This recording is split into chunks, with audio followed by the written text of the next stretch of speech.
The Light You See Tonight. Episode 1. Bedtime Science. Settle in. Pull the blanket up to your chin. There is nothing left to do tonight but rest and wonder. Let the day go. Let your shoulders soften into the bed. Whatever happened today is finished now, and the night is yours. Look up, even if it's only in your mind. Imagine the night sky, dark and soft and scattered with stars. They look so still up there, so quiet. But every one of those tiny lights has traveled an enormous distance just to reach your eyes tonight. Because Starlight is a traveler, and it is never in a hurry, even though it moves faster than anything else in the whole universe. Light travels about 300,000 kilometers every single second.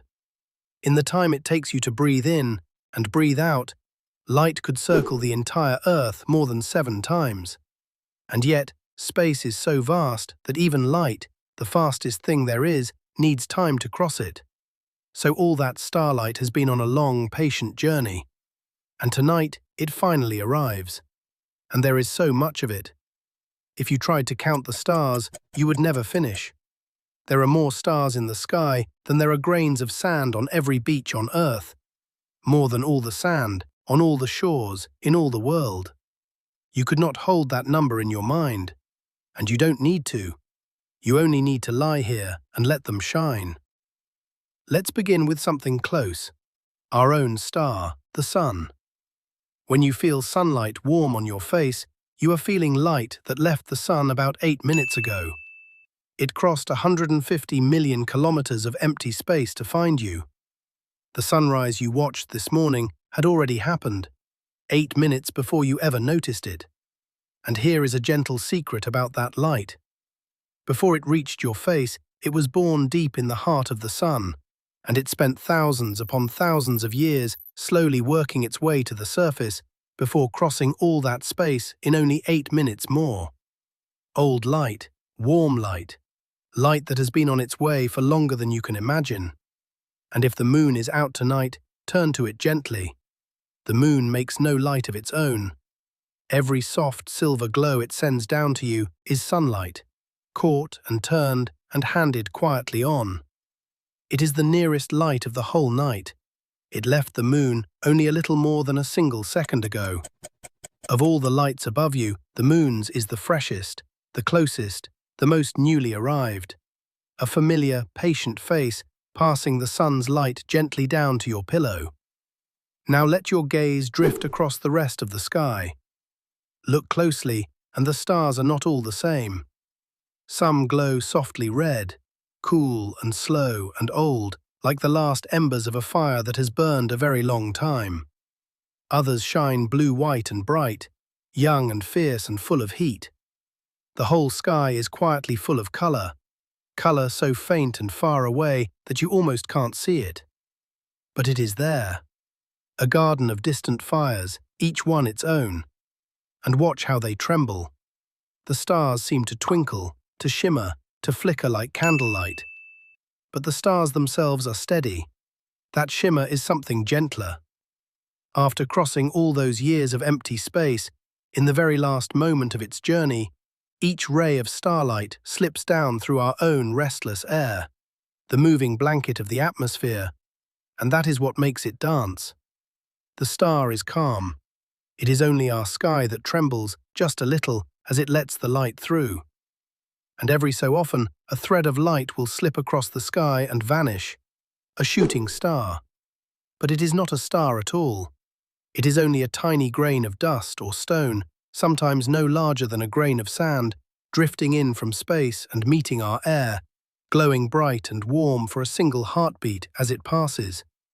A small, brief gift. If you see one tonight, you need not even make a wish.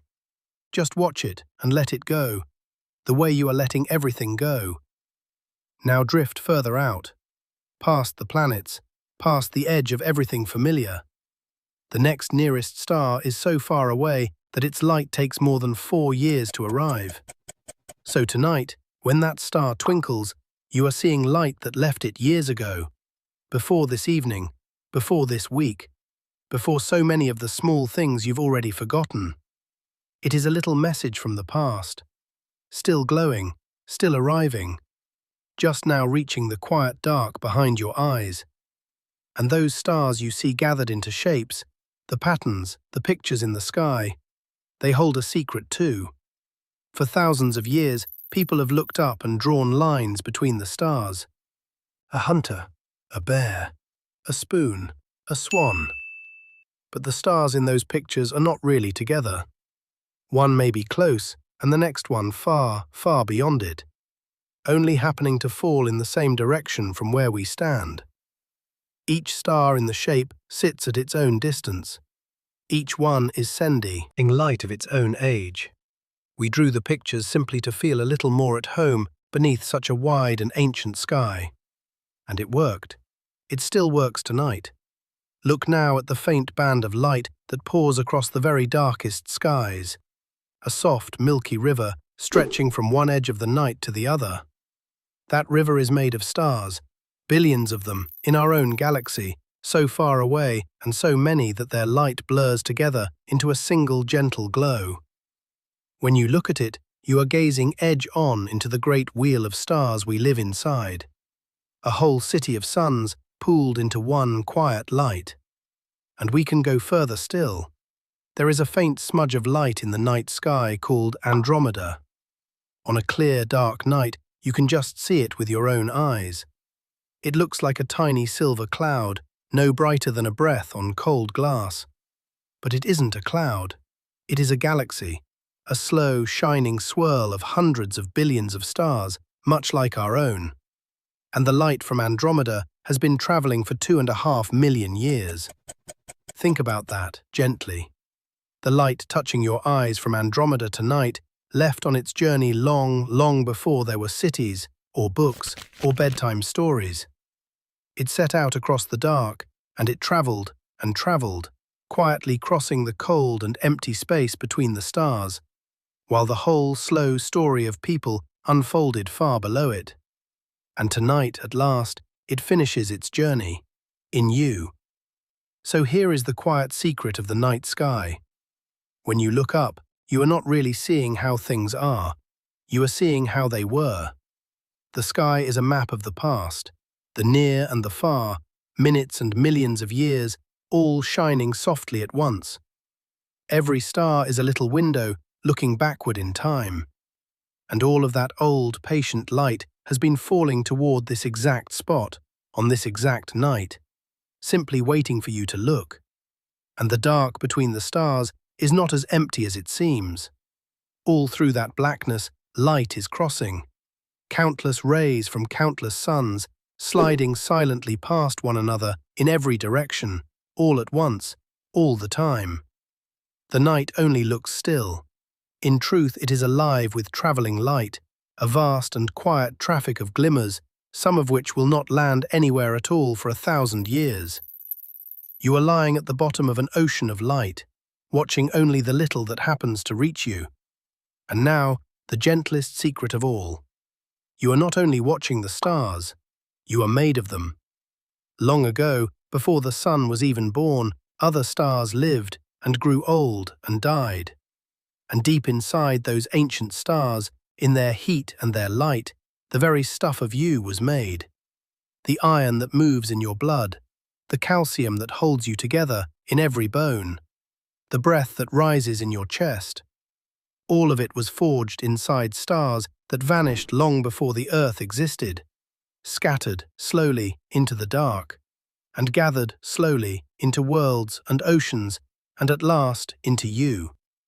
So when you gaze up at all that distant light, something in you is looking at something it came from.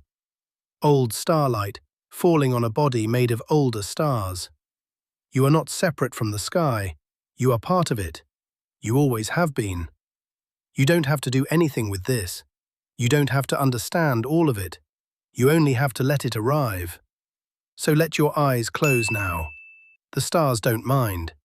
They will keep shining whether you watch or not, sending out their light tonight, light that won't reach anyone else's eyes for years, for centuries, for millions of years still to come.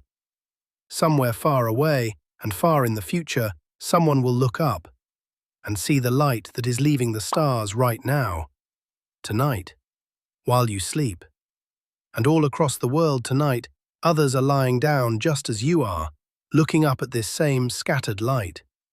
The people who first drew the hunter and the swan looked up at almost this very sky thousands of years ago. The same patient stars watched over them and will watch over those who come long, long after you. You are one of countless people across all of time who have rested beneath these lights and felt a little smaller and a little safer for it. You are part of the sky's long, slow story, a small, warm point of light in an enormous, gentle universe, made of stars, watching the stars, resting now beneath them. There is nothing to finish, nothing to fix. The light is traveling, the stars are shining, and you are exactly where you're meant to be. Rest now. Breathe in, slow and soft, and let it go. Breathe in the quiet, and let it go.